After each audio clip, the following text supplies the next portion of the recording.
Assalamualaikum warahmatullahi wabarakatuh. Selamat siang Mem dan teman-teman semuanya. Perkenalkan saya Nadia Berlukiana dengan NIM A1B2200056, di mana pada kesempatan kali ini saya akan menjelaskan materi mengenai Students with Attention Deficit Hyperactivity Disorder, atau dalam bahasa Indonesianya yaitu siswa dengan gangguan pemusatan perhatian yang disertai dengan hiperaktif. Attention Deficit Hyperactivity Disorder. Materi ini akan saya bagi menjadi 4 poin utama. Yang pertama yaitu pengertian, yang kedua yaitu karakteristik, yang ketiga yaitu faktor penyebab, dan yang keempat yaitu penanganan. Materi pertama, pengertian. Attention Deficit Hyperactivity Disorder atau sering disingkat dengan ADHD.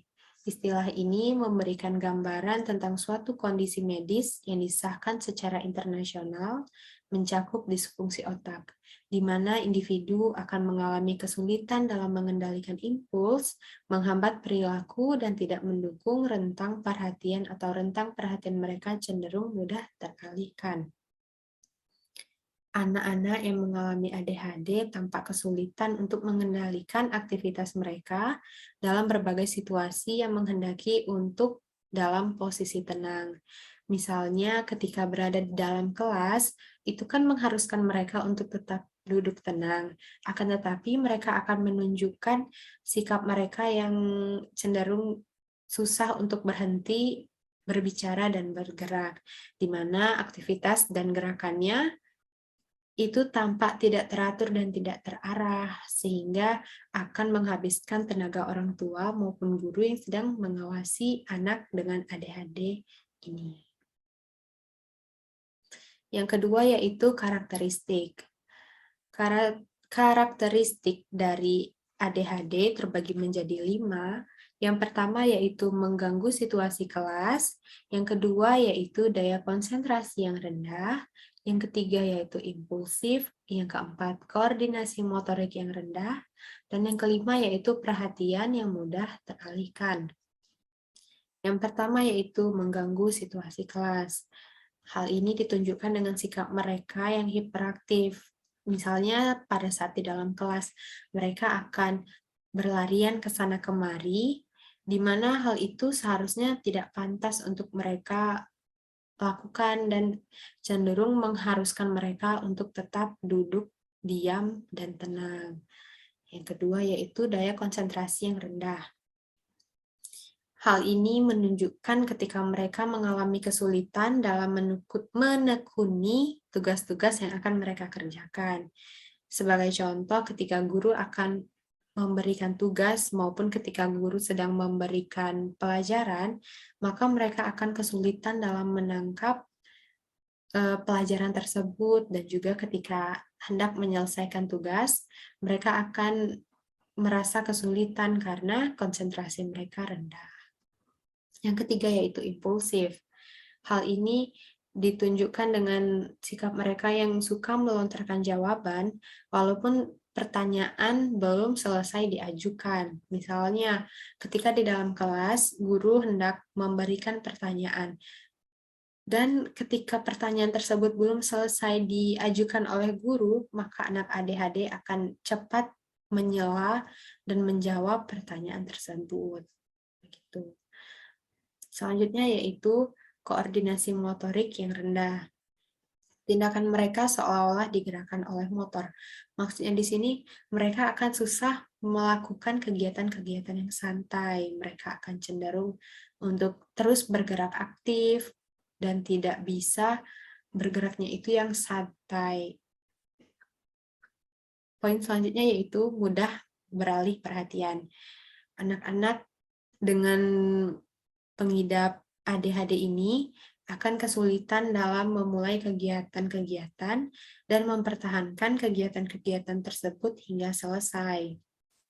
Jadi, anak ADHD itu harus terfokus pada satu kegiatan dan diharuskan itu tidak ada kegiatan lain yang dapat mengganggu fokus mereka, karena dalam mengumpulkan upaya untuk fokus kepada satu kegiatan itu saja mereka sudah kesusahan. Maka dari itu, kita sebagai guru atau calon guru hendaknya bisa membuat kegiatan yang hanya terfokus pada satu, sehingga anak ADHD tersebut tidak terasa kesusahan dalam berfokus. Poin selanjutnya yaitu faktor penyebab. Faktor penyebab ADHD ada 4, yaitu yang pertama keturunan atau genetik, yang kedua defisit neurotransmitter, yang ketiga terhambatnya perkembangan sistem pada otak, dan yang keempat yaitu perkembangan otak yang abnormal. Yang pertama yaitu keturunan atau genetik. Banyaknya anak yang menderita hiperaktif mempunyai kerabat dekat yang tampaknya memiliki gejala yang serupa. Kerabat dekat di sini bisa dimaksudkan sebagai orang tua atau paman atau juga bibi mereka yang sama-sama mengidap hiperaktif. Yang kedua yaitu defisit neurotransmitter. Dua neurotransmitter pada otak tampaknya berperan dalam regulasi jumlah, pembangkitan, dan perhatian. Kedua neurotransmitter adalah neuroadrenalin yang berperan pada pembangkitan sel dan dopamin yang berperan mengurangi respon yang tidak diinginkan.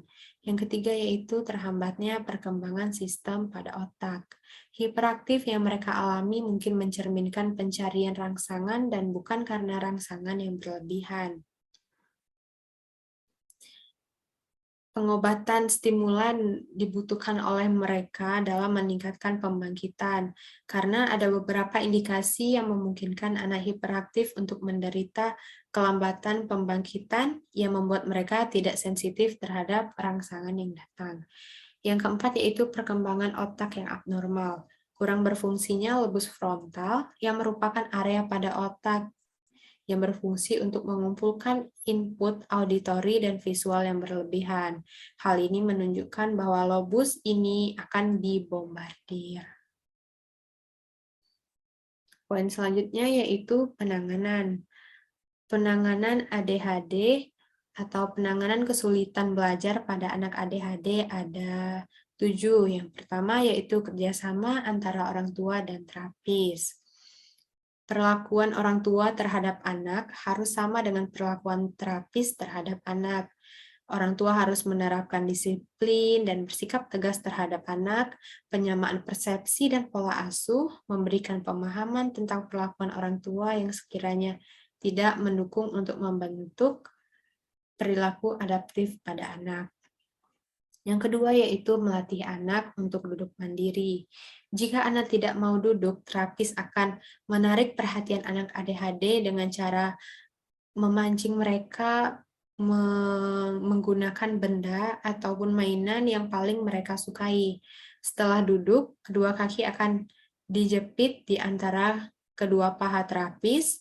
Hal ini dilakukan di ruang sempit atau menggunakan sekatan kecil sehingga anak tidak teralihkan perhatiannya untuk tidak duduk, dan terapis akan berusaha menarik perhatian anak selama mungkin. Yang ketiga yaitu olahraga. Olahraga dilakukan sebelum anak belajar, karena anak ADHD cenderung memiliki tenaga yang lebih. Maka sebelum belajar mereka akan diajak untuk berolahraga berat seperti bersepeda, berlari. Hal ini bertujuan untuk melemahkan atau menurunkan tenaga mereka, sehingga ketika mereka sudah merasa lelah dan memiliki tenaga yang sudah sedikit gitu, maka mereka akan lebih tenang ketika akan diajak untuk belajar. Selanjutnya itu kegiatan belajar. Pembelajaran dilakukan berdasarkan gaya belajar anak. Gaya belajar anak ADHD adalah visual dengan kombinasi kinestetik, sehingga anak dengan ADHD tidak menyukai teks. Penggunaan alat peraga 3 dimensi justru lebih membantu. Media yang digunakan pun harus beragam sehingga anak ADHD tidak bosan. Selanjutnya yaitu penggunaan APE atau alat permainan edukatif. Alat ini sangat berguna untuk meningkatkan konsentrasi pada anak Adapun bentuk-bentuk permainan yang dapat meningkatkan konsentrasi anak ADHD yaitu puzzle, meronce, ataupun Lego. Selanjutnya yaitu penggunaan reward. Pemberian reward yang tepat dan segera setiap kali perilaku yang diharapkan muncul. Setiap perilaku yang mendatangkan reward akan diulangi kembali oleh anak. Hal ini dilakukan secara konsisten hingga perilaku itu menetap pada diri anak. Reward setiap anak berbeda-beda dan sangat individual. Jenis-jenis reward pun bisa beragam, misalnya pelukan, belayan, pujian, usapan, makanan, minuman, mainan, dan lain sebagainya. Yang terakhir yaitu motivasi. Tidak kalah penting dari 6 penanganan yang lainnya, motivasi ini akan menyadari bahwa anak tersebut memiliki kemampuan yang sama dengan teman-temannya. Orang tua ataupun terapis akan memberikan pemahaman apa saja keuntungan yang mereka dapatkan ketika melakukan sebuah kegiatan. Misalnya, ketika mereka membaca, maka guru ataupun terapis ataupun orang tua akan memberikan pemahaman kepada mereka bahwa ketika mereka membaca, mereka akan mendapatkan banyak hal baru, banyak memiliki informasi baru yang membuka pemikiran mereka menjadi lebih luas. Sekian penjelasan materi dari saya, lebih dan kurangnya saya mohon maaf. Saya akhiri dengan wabillahi taufiq wal hidayah. Wassalamualaikum warahmatullahi wabarakatuh.